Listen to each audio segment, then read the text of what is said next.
오늘 2차 경제중대본 회의가 열렸습니다. 고용보험 사각지대에 놓인 프리랜서 등 93만 명에게 50만 원씩 석 달 동안 지원하는 방안이 구체적으로 논의됐습니다. 이른바 한국판 뉴딜 사업도 구체화됐습니다. 박예원 기자입니다. 비상경제중앙대책본부는 오늘 두 번째 회의를 열고 코로나19 긴급 고용안정지원금 세부 추진 계획을 논의했습니다. 고용보험 사각지대에 놓인 특수고용직과 프리랜서, 영세 자영업자 등 93만 명에게 한 달에 50만 원씩 석 달간 150만 원을 지급한다는 내용입니다. 가구 소득이 중위소득 100% 이하, 즉 4인 가구 기준 약 475만 원보다 적거나 신청인 연소득이 5천만 원 이하 또는 연매출 1억 5천만 원 이하인 경우 코로나19로 소득이나 매출이 25% 이상 감소했으면 지원 대상입니다. 또 가구가 중위소득 150% 이하, 신청인 연소득 7천만 원 이하이거나 연매출 2억 원 이하인 경우에는 소득이나 매출이 50% 이상 감소해야 받을 수 있습니다. 지급엔 약 1조 5천억 원이 들 것으로 예상됩니다. 한국판 뉴딜의 방향도 3대 영역 10개 추진 과제로 구체화됐습니다. 데이터, 5G, AI 기반 구축과 비대면 산업 육성, 사회 기반 산업을 뜻하는 SOC의 디지털화라는 세 가지 영역 안에서 정부가 10대 과제를 중점 추진할 계획입니다. 국민 체감 핵심 6대 분야 데이터 수집과 5G 기반 조기 구축, AI 데이터 기반 확충, 비대면 서비스 확산 기반 조성, 노후 국가 기반 시설 디지털화 등이 10대 과제에 포함됐습니다. 임팩트 있는 대규모 혁신 프로젝트로서 앞으로 2~3년간 집중적으로 추진될 일종의 성과 프로젝트로서의 성격을 지닙니다. 정부는 다음 달 초 이 같은 한국판 뉴딜의 세부 추진 방안을 확정해 발표할 계획입니다. KBS 뉴스 박예원입니다. 코로나19 확산의 책임론을 놓고 미중 양국의 갈등이 고조되는 가운데 폼페이오 미 국무장관이 우한 연구소에서 유래했다는 상당한 증거가 있다고 말했습니다. 세계보건기구 WHO는 코로나19의 기원을 조사하기 위해 전문가팀을 중국에 파견하는 방안을 논의하고 있습니다. 뉴욕 김초로 특파원의 보도입니다. 확실성을 갖고 있지 않지만 중국 우한 연구실에서 왔다는 상당한 증거가 있다. 폼페이오 미 국무장관이 언론 브리핑에서 코로나19의 기원과 관련해 이같이 밝히며 중국을 또다시 압박했습니다. We don't have certainty, and there is significant evidence that this came from the laboratory. 지난 3일 거대한 증거가 있다고 발언했던 것에 비해 수위 조절을 했지만 중국에 책임이 있다는 주장을 굽히지 않았습니다. 폼페이오 장관은 중국이 코로나19와 관련해 보다 투명했다면 전 세계 수십만 명의 죽음을 막을 수 있었을 것이라고 강조했습니다. 그런데 중국이 정보 공유를 거부하고 있다며 코로나19가 어느 곳에서 시작됐는지 계속 파악 중이라고 말했습니다. The American people remain at risk because we do not know. To your point, we don't have certainty about whether it began in the lab or whether it began someplace else. 이와 관련해 세계보건기구 WHO는 코로나19 기원을 조사할 전문가팀을 중국에 파견하기 위한 논의가 진행 중이라고 밝혔습니다. 미중 간 갈등이 오는 18일부터 열리는 WHO 총회에서 타이완의 재참여 문제로 더욱 격화될 것이란 관측도 나왔습니다. 타이완은 2016년부터 중국 반대로 WHO 총회에 참석하지 못했습니다. 미국은 올해 타이완 초청을 요청했고 중국은 이에 반발하고 있습니다. 미중 간 갈등이 고조되면서 제2의 무역전쟁이 재발될 수 있다는 우려도 나오고 있습니다. 오는 11월 미국 대선이 다가올수록 트럼프 대통령의 중국 때리기가 더욱 강해질 것으로 전문가들은 전망합니다.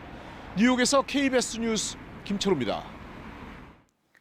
해외 코로나19 상황은 여전히 심각합니다. 영국은 코로나19 사망자가 유럽에서 처음으로 3만 명을 넘어섰습니다.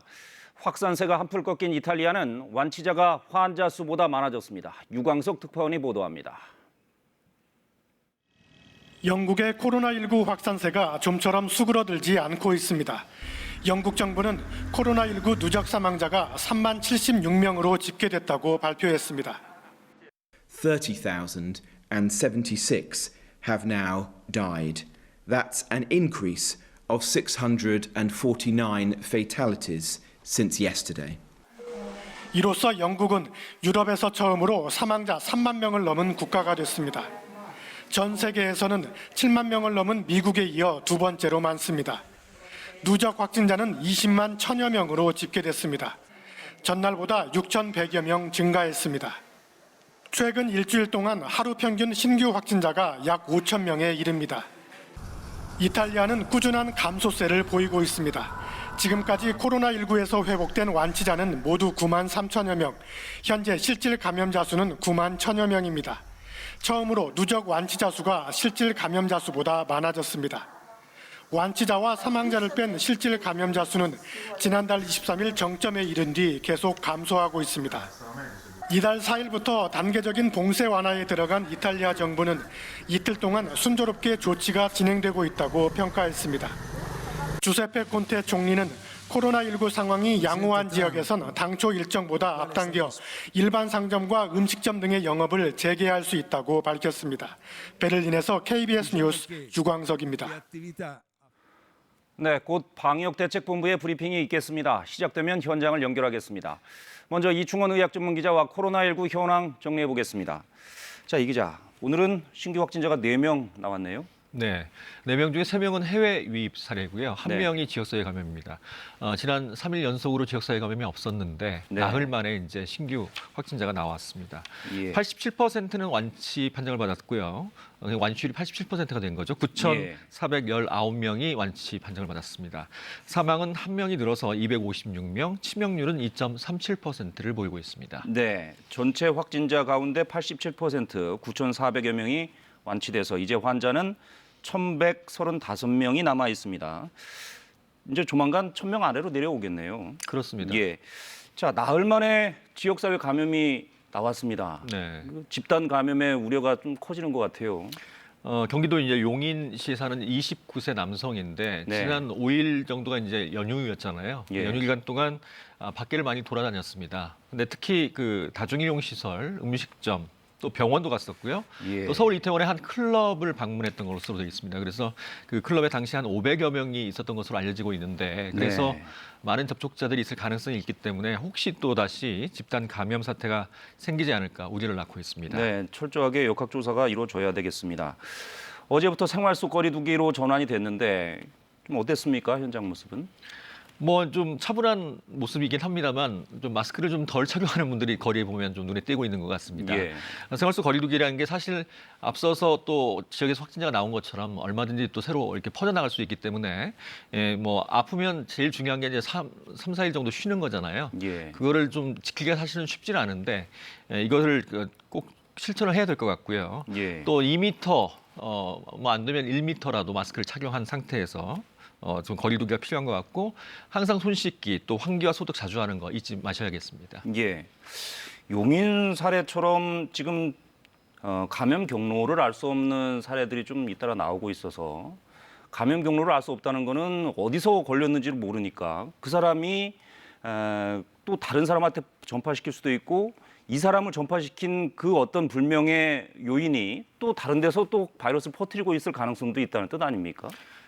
그 방역당국이 가장 우려하는 게 이제 그런 상황이죠. 사실은 지금 우리 확진자가 이제 1,000명에 가깝게 이제 가고는 있지만 예. 실제로 무증상이거나 자기가 걸린 줄 모르고 나은 사람들도 있을 거거든요. 예. 이미 바이러스는 상당히 퍼져 있을 가능성이 있습니다. 가장 중요한 것은 이런 다중이용 시설에서 그게 이제 퍼져나가는 거, 또 어떤 요양시설 이런 것들로 퍼져나가는 거 이런 것들을 좀 막는 게 중요할 것 같습니다. 예. 이제 중앙방역대책본부의 브리핑이 시작되겠습니다. 들어보시겠습니다. 네, 5월 7일 0시 현재 코로나 바이러스 감염증 19의 국내 발생 현황을 말씀드리겠습니다. 총 누적 확진자 수는 1,810명입니다. 이 중에 해외 유입이 1,107명이고 우리나라 국민이 90.4%를 차지하고 있습니다. 이 중에서 87.1%에 해당하는 9,419명이 격리 해제되었습니다. 신규 확진자는 4명이고 격리 해제가 86명 증가해서 전체적으로 격리 중 환자는 감소하였습니다. 안타깝게도 사망자 한 분이 발생하였습니다. 애도의 말씀을 드리고 유가족께는 심심한 위로의 말씀을 드립니다. 지역별 현황 중에 특이한 것은 지역 발생이 경기도에서 한 건이 있었습니다. 금일 신규 확진자 4명 중 나머지 3명은 해외 유입 환자이고 유입 국가 지역은 미주가 2명, 파키스탄이 1명입니다. 지역사회 발생은 경기도에서 지난 5월 6일 확진되었습니다. 또한 이 확진자의 접촉자 1명이 오늘 추가로 확진되었습니다. 확진자가 방문한 장소에 대해서는 방역 조치가 진행 중이고 동시에 접촉자에 대한 조사와 진단 검사가 진행되고 있습니다. 최근 2주간 전파 경로는 해외 유입이 77.8%, 그 다음으로는 선행 확진자와 접촉한 경우가 9명으로 8.3%를 차지하고 있습니다. 저희 중앙방역대책본부에서는 방역과 일상생활을 양립하자는 취지로 추진하는 생활 속 거리 두기에 모든 국민들께서 적극적으로 동참해 주실 것을 요청드립니다. 2팔 간격 이상으로 건강 거리를 두시기 바라며 손 씻기 그리고 기침 예절을 지켜주시고 매일 2번 이상 환기해 주시고 주기적으로 소독해 주시는 등 개인 방역 5대 기본 수칙을 지켜주시기 바랍니다. 특별히 65세 이상 되신 어르신 그리고 고위험군들은 만성 질환을 앓고 계실 경우 약 복용하시는 것을 잊지 마시고 되도록 집에 머무르시며 아플 때에는 보건소에 연락을 하고 선별진료소를 방문해 주시기 바랍니다. 외출을 하시더라도 2m 거리 두기가 어려운 밀집되거나 밀폐된 장소에는 가지 마시기 바랍니다. 특히 어버이날에도 감염 위험이 상대적으로 높은 요양원 등 요양시설에 계신 어르신들의 건강을 지켜드리기 위해서 되도록이면 면회를 자제해 주실 것을 당부드립니다. 우리 사회의 집단 방역을 위해서는 5대 기본 수칙, 즉 공동체가 함께 노력하고 공동체 내에 방역 관리자를 지정하고 공동체의 방역 지침을 만들고 준수하는 등 기본 수칙을 철저히 지켜주실 것을 부탁을 드립니다. 동시에 감염원과 관련해서 한 가지 보도 준칙상의 내용으로 부탁을 드리도록 하겠습니다. 언론에서 감염인에 대한 취재 보도를 하실 때에 감염병 보도준칙 기자협회에서 자율적으로 만드신 내용 중에 중요한 내용인 감염인 그리고 가족의 개인정보를 보호하고 사생활을 존중한다는 내용이 있음을 다시 한번 상기시켜드리면서 감염병 보도준칙의 준수를 부탁을 드리겠습니다. 당부 말씀 올리도록 하겠습니다. 우리가 일상을 영위해 가면서 생활 속의 방역을 할 수 있게 된 귀중한 현재의 상황을 맞이했습니다. 이러한 현재 상황을 계속 유지하면서 산발적인 발생을 통제하도록 노력해야 되겠습니다. 현재의 일상은 국민 여러분들께서 사회적 거리 두기를 지켜주시고 개인 위생에 철저를 기하시면서 동시에 헌신과 적극적 신고, 검사를 해주시는 의료진 전문가들의 결과이자 성과입니다. 지난 2월 중순 이후에 폭발적인 환자 발생이 있었음에도 많은 국민들께서 이에 대해서 경제활동을 포기하거나 일상을 반납하셨습니다. 또다시 그런 상황으로 돌아가고 싶지는 않으실 것입니다. 방역당국도 이제는 과거와 같이 그렇게 당하지 않도록 노력하고 있습니다. 아무리 다루기 힘든 코로나19이지만 결국 전파 경로를 차단하고 조기에 발견해서 대응하면 얼마든지 통제가 가능하다는 것을 우리는 이미 알고 있습니다. 다시 한번 국민 여러분들께 상기시켜 드린다면 코로나19의 비말이 퍼지는 최대 거리인 2m를 거리 두기로 띄워주시고 동시에 개개인 간 접촉률을 낮춘다면 지역사회 유행을 억제할 수 있습니다. 모든 국민들이 이를 체득하셨을 것입니다. 여기에 더해서 개인의 감염 예방을 위해서 손 위생만 철저히 해도 감염을 막을 수 있습니다. 또한 의심 증상이 있으면 외출이나 접촉을 삼가하고 개학 이후 학생들의 경우에도 개인 방역 수칙을 철저히 지키면서 증상이 있을 경우 조기에 검사 받는다면 어떠한 코로나19를 포함한 어떠한 감염병 유행에도 잘 대응할 수 있습니다. 다만 코로나19 대응에 가장 두려운 시나리오는 사실상 우리의 방심 그리고 망각입니다. 모든 방역 활동의 허점에 밑바탕에는 이러한 방심과 망각이 있습니다.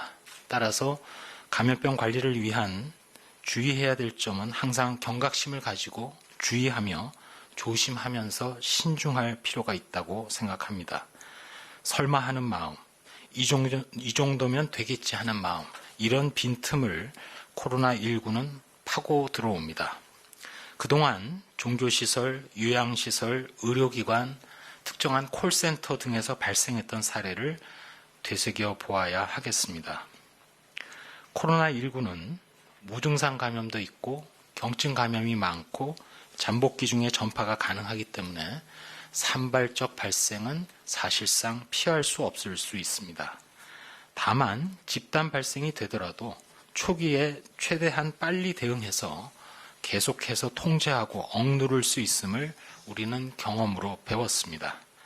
결론적으로 코로나19는 극복이 가능합니다. 단지 우리가 방심하지만 않고 항상 과거를 기억하면서 빠르게 대응하는 것만이 관건이 되겠습니다. 네, 이상입니다. 네, 지금부터 기자님들 질의응답 받도록 하겠습니다. 네, 중앙방역대책본부의 브리핑 들으셨습니다. 이어지는 질의응답은 KBS 유튜브 라이브에서 보실 수 있습니다. 이중원 기자와 브리핑 내용 정리해드리겠습니다. 자, 이 기자, 우려했던 대로 또 접촉자에서 추가 확진이 있는 모양이에요. 일단 접촉자를 좀 조사하고 있는 상황이고 검사를 진행하고 있습니다. 네. 접촉자 중 한 명이 지금 확진 판정을 받았고요. 경기도 안양시로 알려져 있습니다. 네, 경기도 용인에서 지역사회 발생이 오늘 한 명 나왔는데 이거는 어제 기준이고 오늘 추가로 조사를 해보니까 접촉자 가운데 한 명의 추가 감염자가 있었다라고 발표가 됐습니다. 내일 아무래도 한 명의 지역사회 감염이 나올 수 있겠네요. 지금 보면은 역시 방역과 일상의 조화를 위해서 노력해야 된다라는 점을 강조하면서 역시 개인 방역 수칙을 잘 지켜달라는 점을 누누이 강조를 하고 있는 것 같아요. 지금 사흘 연속 그 지역사회 감염이 없었고 거의 통제가 되고 있는 상황입니다. 그런데 지금 가장 위험한 것은 방심과 망각이다라고 네. 이제 주의에 당부의 말씀을 했는데 예. 경각심을 잃지 않고 또 설마하는 마음, 이 정도면 되겠지 하는 마음이 코로나19 참 다루기 힘든 바이러스인데 네. 코로나19를 통제하는 데 상당히 가장 위험한 요소이다라고 이제 얘기를 했습니다. 네. 내일 어버이날입니다. 요양원 같은 곳은 방문을 그래도 좀 자제할 필요가 있겠죠. 그렇습니다. 요양시설 지금 그 면회가 금지되어 있는 곳도 있는데요. 되도록이면 보고 싶겠지만 네. 마음의 거리는 좁혀야겠지만 직접 면회하는 거는 조금 자제하는 게 좋을 것 같습니다. 예. 그래서 이제 비대면 서비스 등을 통해서 또는 네. 뭐 휴대전화 같은 영상통화 등을 통해서 그 감사의 말씀이나 그런 어떤 정을 좀 전했으면 좋겠습니다. 네. 요즘 날씨가 더워지면서 좀 답답하니까 아무래도 마스크 착용도 좀 줄어들고 있는 게 아닌가 하는 걱정이 좀 들어요. 어제도 상당히 더웠습니다. 오늘도 좀 기온이 올라갔는데 네. 이 마스크 중에 그 위생 보건용 마스크는 KF94하고 KF80이 있습니다. 근데 KF94는 제대로 착용을 하게 되면 상당히 활동하기도 어렵고 숨쉬기도 답답합니다. 네. 그래서 많은 분들이 그래도 KF94를 착용을 하는데 오전에 보건당국에서 KF80이나 면 마스크도 괜찮다라고 얘기를 했습니다. 조금 예. 헐렁하게. 왜냐하면 우리가 이제 기침을 하거나 비말로 전파가 되는 게 문제인데 어떤 착용한 상태에서는 기침을 해도 그 바이러스가 거의 나오지 않거든요. 예. 그러니까 본인을 위해서라기보다는 다른 사람을 위해서 마스크를 착용하는 게 좋겠다라는 네. 내용입니다. 그렇습니다. 좀 참고를 해 주실 필요가 있겠습니다. 그리고 방역 당국이 감염병 보도 준칙을 좀 잘 지켜달라라고 개인정보를 보호해야 된다라고 얘기를 했는데 KBS도 코로나19 보도를 하면서 개인정보를 보호해야 한다는 보도 준칙을 잘 준수하겠다는 말씀을 드립니다. 자, 거리두기가 지금 강제 사항이 아닌 공고 사항인데 네. 일부 법제화가 추진된다고요? 일단 아프면 사나흘 집에 머물기 이게 가장 중요한 어떤 원칙일 텐데 사실 불이익을 받지 않나라는 생각들을 하지 않습니까? 그래서 이 불이익을 막는 제도적 장치가 좀 필요한 게 아니냐 하는 네. 의견들이 있고요. 또 기업도 인력 손실이 있기 때문에 기업도 지원하는 게 좀 필요해 보입니다. 네. 또 요양병원 등은 감염병 전담 어떤 인력을 두게 돼 있는데 이것을 좀 강제화시키지 않으면 잘 지켜지지 않을 가능성도 있기 때문에 이것도 법제화가 추진될 가능성이 있습니다. 그렇군요. 코로나19에 감염돼서 지금 완치된 사람이 9천 명이 넘어섰는데 치료비가 추산이 좀 나왔다고요? 얼마나 듭니까? 그렇습니다. 지금 뭐 코로나19의 어떤 그 치료비는 다 전액 무료입니다. 건강보험에서 80%를 내고 국가 지자체에서 20%를 부담을 하는데 경증 환자가 이제 입원 치료를 받으면 보통 한 330만 원 정도의 치료비가 들고요. 예. 중증은 한 1,200만 원 정도 든다고 그러고 네. 인공호흡기를 착용하는 위중한 상태는 한 7천만 원 정도의 진료비가 든다고 합니다. 7천만 원이요. 네. 꽤 많이 드네요. 그렇습니다. 그렇군요. 네. 어쨌든 지금 무료로 치료를 받고 있습니다. 자, 그런데 집단 면역을 실험했던 스웨덴 같은 경우에는 사망자 굉장히 많이 늘어나는 모양이죠. 사실 우리나라에서도 집단 면역에 대해서 어떤 의견이 개진된 적이 있었습니다만 네. 가장 취약한 계층이 사실은 요양시설이나 65세 어르신들 또 만성질환자 아닙니까? 상당한 피해가 있을 가능성이 있기 때문에 한국은 K-방역으로 철저하게 막았었죠. 예. 스웨덴 같은 경우는 한때 이 집단 면역 그냥 걸린다, 집단 면역 실험을 했었는데 사망률이 다른 북유럽 국가에 대해서 지금은 아닙니다만 비해서 지금 최대 7배나 높은 상황입니다. 지금은 예. 이제 봉쇄 정책을 하고 있죠. 예. 한때 이제 봉쇄 정책 대신 뭐 학교나 식당, 체육관을 계속 열어서 집단 면역 모델을 한번 실험을 해봤습니다만 상당한 실패로 돌아간 셈입니다. 예. 역시 조기에 발견해서 적극적으로 치료하는 게 가장 좋은 대책이 아닌가 하는 생각이 드네요. 적극적으로 조기에 신고하고 검사해서 차단하는 게 중요한 거죠. 네, 알겠습니다. 여기까지 듣겠습니다. 수고하셨습니다. 네, 국내 야생 멧돼지에서 아프리카 돼지열병이 발생한 원인을 분석한 역학조사 중간 결과가 공개됐습니다. 아프리카 돼지열병 바이러스가 비무장지대 인근 접경 지역으로 최초 유입된 것으로 추정됩니다. 이수민 기자의 보도입니다.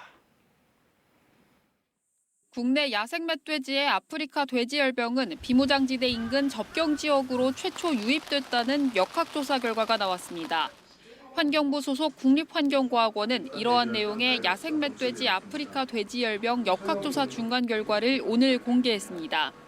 이번 조사는 지난해 10월 야생 멧돼지 폐사체에서 처음으로 아프리카 돼지열병이 확인된 이후 국내에서 발생한 585건을 대상으로 진행됐습니다. 유전자 분석 결과 국내 야생 멧돼지에서 검출된 500여 건의 아프리카 돼지열병 바이러스는 모두 유전형 2로 이는 동유럽에서 발생해 러시아와 중국 등에서 유행하고 있는 아프리카 돼지열병 바이러스와 같은 것으로 파악됐습니다. 또 초기 발생 지점을 보면 철원과 연천, 파주는 모두 남방 한계선 1km 내에서 발생이 시작됐습니다. 지난달 처음 확진된 고성군도 남방 한계선에서 약 0.2km 떨어진 지점에서 바이러스가 검출됐습니다. 환경과학원은 하천이나 동물, 사람 등을 통해 국내에 유입됐을 가능성이 있지만 정확한 경로는 추가 조사가 필요하다고 설명했습니다. 한편 멧돼지 이동 차단을 위해 설치한 울타리는 아프리카 돼지열병의 확산을 지연하는 효과가 있는 것으로 분석됐습니다. 특히 접경 지역을 동서로 가로지르는 광역 울타리는 약 99.5%의 차단 효과가 있는 것으로 나타났습니다. KBS 뉴스 이수민입니다. 동풍의 영향으로 동쪽과 서쪽의 기온이 다르겠습니다. 서늘한 동풍이 태백산맥을 넘으면서 고온 건조해져 노란색으로 보이는 서쪽 지역은 오늘도 25도를 웃돌며 초여름 같겠습니다. 벌써 서울은 25.8도까지 올랐고 낮 최고 기온은 서울이 27도, 대전과 광주 26도까지 오르겠습니다. 하지만 동해안 지역은 동해 18도 등 20도를 밑도는 곳이 많겠습니다. 내일은 오후 늦게부터 충남과 호남 지역에 비가 내리기 시작하겠습니다. 내일 밤에는 전국 대부분 지역으로 확대돼 주말인 모레는 전국적으로 비가 내리겠습니다. 현재 중부지방으로는 높은 구름이 많이 지나고 있습니다. 오후에도 높은 구름이 많겠고 제주와 남해안 지역엔 바람이 강하게 불겠습니다. 낮 기온은 서울이 27도, 부산이 21도로 어제와 비슷하겠습니다. 바다의 물결은 남해상에서 최고 4m까지 거세게 일겠습니다. 기상정보였습니다. 네, 코로나19 통합 뉴스룸은 5시에 다시 이어집니다. 여러분 고맙습니다.